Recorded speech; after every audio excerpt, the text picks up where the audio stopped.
Hello, I'm Dale Robbins from the Eubank Church of Christ at Eubank, Kentucky, and today we're going to continue our study looking at the Song of Solomon. We're going to be taking a literal approach to the material that's presented here. I believe that King Solomon is delivering to us a beautiful poetic presentation on the importance of true love. And we're going to be exploring this piece at a time as we look to what unfolds in a format similar to that of a play. Now, in ancient playwriting, you often had a case of where an actor would make a comment and then there would be a chorus along the edge of the stage that would inject a comment, or they would give some amplification as to what was said. And we're going to see some of that as we work our way through this presentation. Let's begin today in the Song of Solomon, beginning in verse 1. The Song of Songs, which is Solomon's. Let him kiss me with the kisses of his mouth, for thy love is better than wine.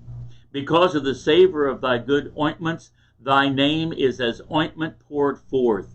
Therefore do the virgins love thee. Draw me, and we will run after thee.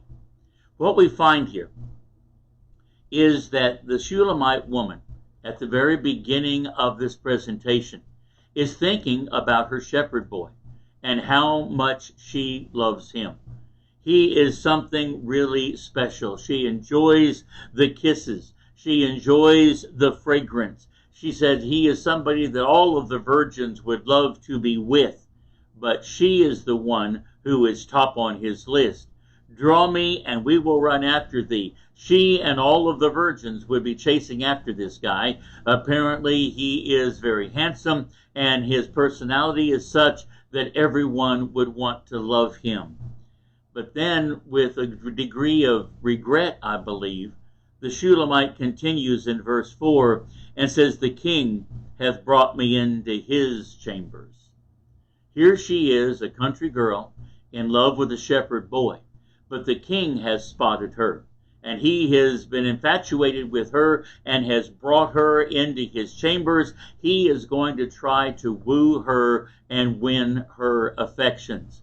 It is at this point that the choir or the chorus chimes in to endorse what's going on and to show acceptance of this young lady. It says, we will be glad and rejoice in thee. We will remember thy love more than wine, and the upright love thee. In other words, the chorus is saying, welcome to the family. This is going to be a wonderful ride. We are all going to praise you, and you are going to really enjoy this new adventure in your life. Well, the Shulamite woman doesn't have the greatest of self-images, it would seem, as we look at verse 5. She says, I am black. Other translations say, I am darkened. But the chorus answers her back, but comely, O ye daughters of Jerusalem, as the tents of Kedar, as the curtains of Solomon. Look not upon me because I am black, because the sun hath looked upon me. My mother's children were angry with me. They made me the keeper of the vineyards, but mine own vineyard have I not kept.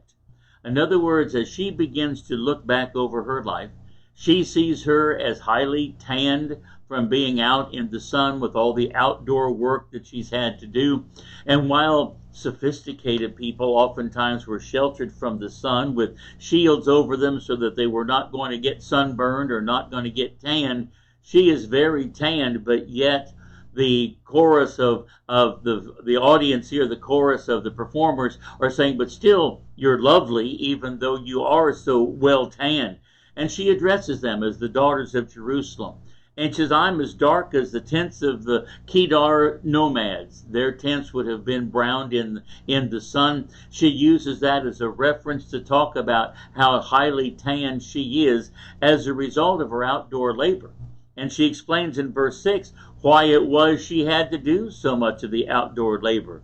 Look not upon me because I am black, because the sun hath looked upon me. My mother's children were angry with me. They made me the keeper of the vineyards. I've had to work outside. I kind of drew the short straw, so to speak. And so my job was working out in the vineyards, taking care of all of that outdoor work. And so I am what I am. But she says, as a result of this, I've not been able to take care of myself. She says, mine own vineyard have I not kept. I've not been able to keep myself as pretty as I would like to look, but apparently the king sees some good in me. Tell me, O thou whom my soul loveth, where thou feedest, where thou makest thy flock to rest at noon. For why should I be as one that turneth aside by the flocks of thy companions? Immediately her daydreams go back to her shepherd boy. He thinks she's beautiful just like she is, and so she's wondering what he's doing. She's the one that my soul loveth.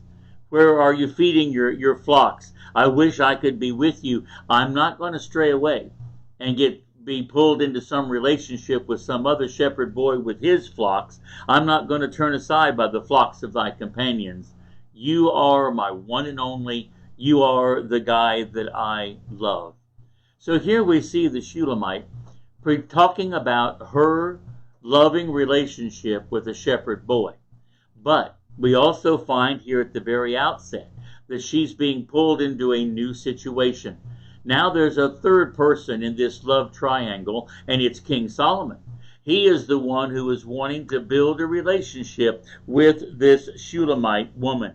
Now it may be that the vineyards that she's talking about here, and it may be that the reason that Solomon took note of her and her work in the vineyards is that these vineyards could have belonged to Solomon and were being leased to her family.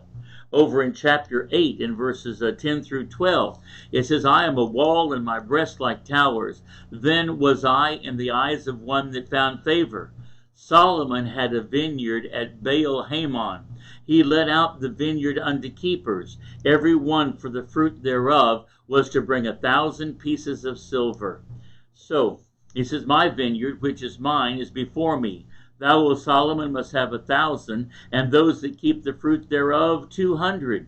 Thou that dwellest in the gardens, the companions hearken to thy voice, cause me to hear it. In other words, Solomon had massive vineyards, and either she and her family may have been working in one of his vineyards, or they may have had a vineyard adjacent to where he was. But this gives us a bit of a setting as to how Solomon happened to be in the countryside to see this beautiful girl and why he would summon her to his tent. And while she may see herself as not being all of that lovely, obviously there is something intriguing about her, and her beauty fascinates King Solomon. But she doesn't let all of the glamour of the royal court immediately sweep her away. Her mind is still on the shepherd boy, wondering where he is and what he's doing and how long will it be before she can be reunited with him. Now in verse 8, we tend to have the chorus kind of giving her a piece of advice. It says, if thou know not, if you don't know where the shepherd boy is, O thou fairest among women, go thy way forth by the footsteps of the flock, and feed thy kids beside the shepherd's tents. Maybe this is your chance to slip out and get away. Maybe this is not a place you need to be. If you're not happy here, if you're not fascinated by having some of the attention from King Solomon, then maybe this would be your one and only chance to actually get away from him and to go find where your shepherd boy is and what he is doing at the moment. So this brings us through what I would call scene 1 of the first act of the unfolding of this poetic kind of play. This explains how the girl became associated with Solomon. It introduces us to the love, the abiding love, that she has for her shepherd boy. It endorses her beauty as the chorus talks about how comely she is. But the chorus also voices a word of caution to her that maybe you should slip out and try to get away if you can. But who's going to run from the king? It could be offensive. That could be something that came back with great harm to one if they disobeyed the king. But nonetheless, that's injected there as a thought by the chorus as this setting begins to unfold.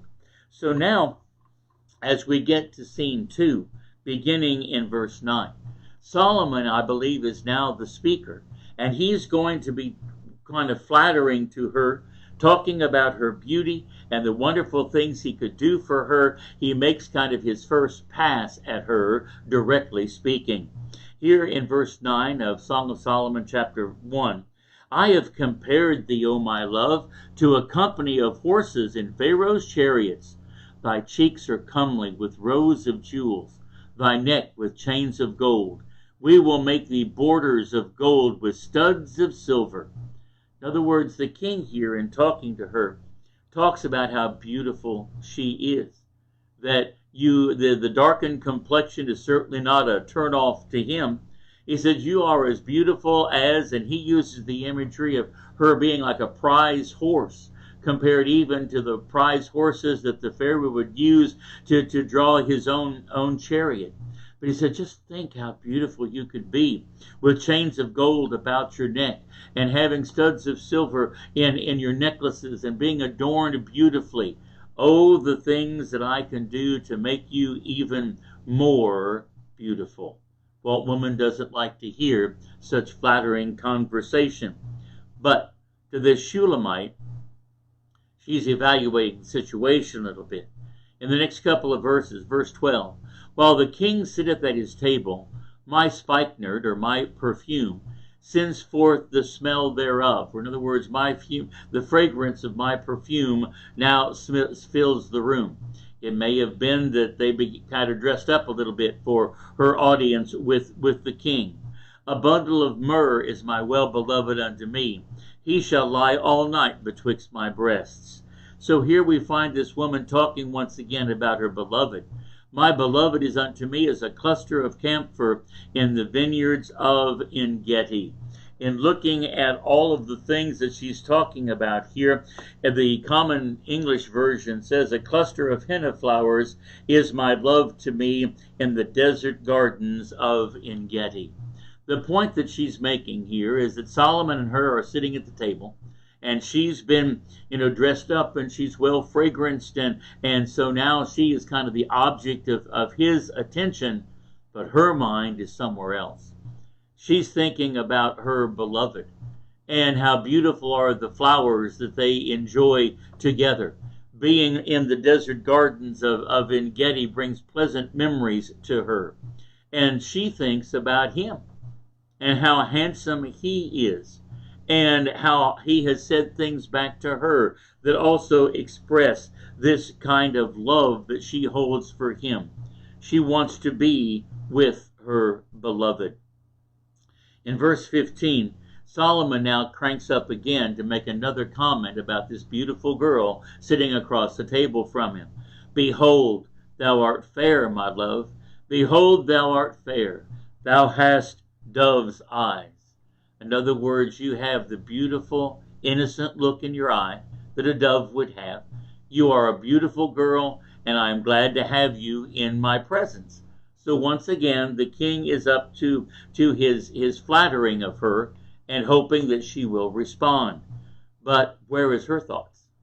If we go to verse 16, we find that the maiden is thinking about her boy back home.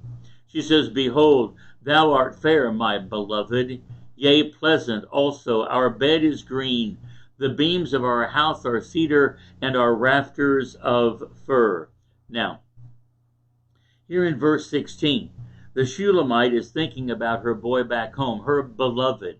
Whenever that phrase is used, she's talking about the shepherd boy, her beloved. And he's a handsome fella. We find in the Common English Version, it says, Look at you, so beautiful, my love. Yes, delightful. Yes, our bed is lush and green. And so, she has wonderful memories of time that she spends with her beloved. In the new King James Version, whenever it talks about the regard that she has for her beloved and for the time that they could spend together, she says, Behold, you are handsome, my beloved, yea, pleasant. Also, our bed is green. So here we find that she is talking about her love for her shepherd boy, her beloved. But in verse 17, we begin to see Solomon talking about what he could do for her. She's thinking about her shepherd boy, the humble abode that they had, but the wonderful times. It was sufficient, it was fine, it was nice for her, and she was content with that. But Solomon in verse 17 kind of begins to talk about a much fancier place. He said, the beams of our house are cedar and our rafters of fir. It may have been that in conversation back and forth, she said something about her habitation. And he then begins to talk back about the wonderful, wonderful place that he could provide for her. She could be in a palace. She could be where the houses are of cedar, the rafters are of fir. They'd be beautiful to look at. There'd be the aroma of that wood. I can fix you up with a perfect, perfect place to live. So Solomon is making everything as attractive for this young lady as he possibly can. She's thinking about back home. She's thinking about her shepherd boy. But Solomon is flattering her beauty, talking about the beautiful clothes he could provide for her, talking about the beautiful house that she could have to live in, that he could make all of her greatest dreams come true.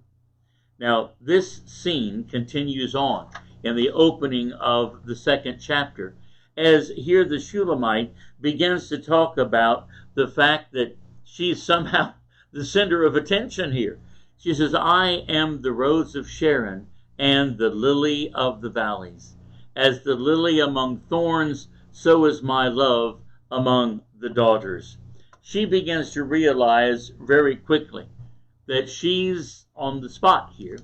In the Common English Version, it says, I'm a rose in the Sharon plain, a lily of the valleys.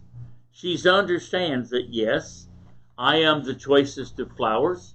Yes, I understand beauty, but Solomon sees her as a pinnacle of beauty. He says here in verse 2, you are as the lily among thorns, so is my love among the daughters. In other words, Solomon sees this woman as such a beauty that she stands out like the beautiful lily among the thorns, and her beauty outshines all the other women of the kingdom. You are more beautiful than all of the daughters, all of the women that I have around me.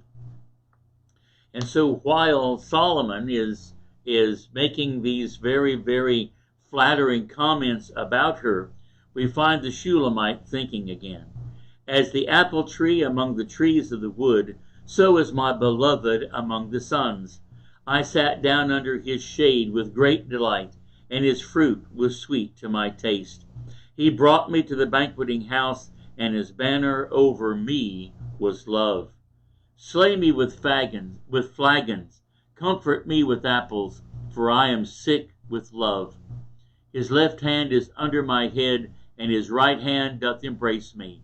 I charge you, O you daughters of Jerusalem, by the roes and by the hinds of the field, that you stir not up, nor awake my love, until he pleases.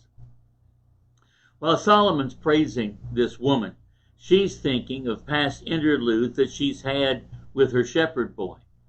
And she says, his banner over me was love. Now, whenever she starts talking about that, she says, stay me with flagons. Or in other words, if we look to the English Standard Version, she says, sustain me with raisins. Refresh me with apples, for I am sick with love. She is absolutely enamored with, or deeply in love with, the shepherd boy. And he is the one she is thinking of. And the simple treasures of the country, raisins and apples, beautiful flowers, a beautiful green bed of evergreen possibly to rest on. All of these are the pleasant memories that she has with time that she has spent with the one who is her true love. His left hand is under my head, his right hand doth embrace me. They have had some wonderful, wonderful moments together. And she doesn't want this memory bubble to pop. And so in verse 7, she says, I charge you, O you daughters of Jerusalem, by the roes and by the hinds of the field, that you stir not up, nor awake my love until he please. I don't want these memories to go away. I don't want you to disturb my dreams of ecstasy that I have with the one who is truly my beloved, my shepherd boy. And so here she is dealing with the overtures being made by King Solomon and memories stirring within her of not wonderful adventures with the king, but rather instead memories of special moments, memories of special times that she has had with somebody that she is so deeply in love with, her beloved, as she refers to him over and over and over again throughout the course of this narrative. And so stopping here takes us to what we would call the end of scene 2. We've had now the setting at the beginning in scene 1 as to how she wound up being in Solomon's presence. But then in scene 2, we have now seen Solomon make some of his first passes at her, complimenting her beauty, talking about the kind of house that he could build for her. And while all this kind of chatter is going on in the background, she is thinking about her love for her shepherd boy, the wonderful moments they had spent together, the wonderful fragrances, the wonderful embraces that they've had, those moments of true love that they radiate between themselves. And Solomon is just kind of noise in the background. And she doesn't want to be diverted to that. She doesn't want the daughters of Jerusalem, the chorus, other factors to draw her attention away, to make her wake up from her dream. Solomon is just making his advances as she's trying to be polite, but her heart is really elsewhere. So that takes us through the first couple of scenes of what we have happening here in this unfolding of this story. And next week we'll pick up with the next couple of scenes as we will bring Act 1 to a close. I think we can divide this into 4 different parts, or what I call 4 different acts. And right now we are just seeing the beginning of this relationship between Solomon and the Shulamite girl. And through all of this, she is going to keep hearkening back to her beloved, to the true love that she has. And she's not going to let her head be turned by the kind of allurements that even the king can present to her. Because that's going to be what we will find, I think, as a very strong theme throughout this entire book, is that true love is strong and steadfast. It's able to conquer all of those things that come to challenge it, to maybe break that love bond and to make things go asunder. True love is going to hold together. And so we'll pick up then at this point in the Song of Solomon in chapter 2 next time, as we continue on with the wisdom that Solomon shares with us about true love as we examine the text of the Song of Solomon. Thank you for joining us today.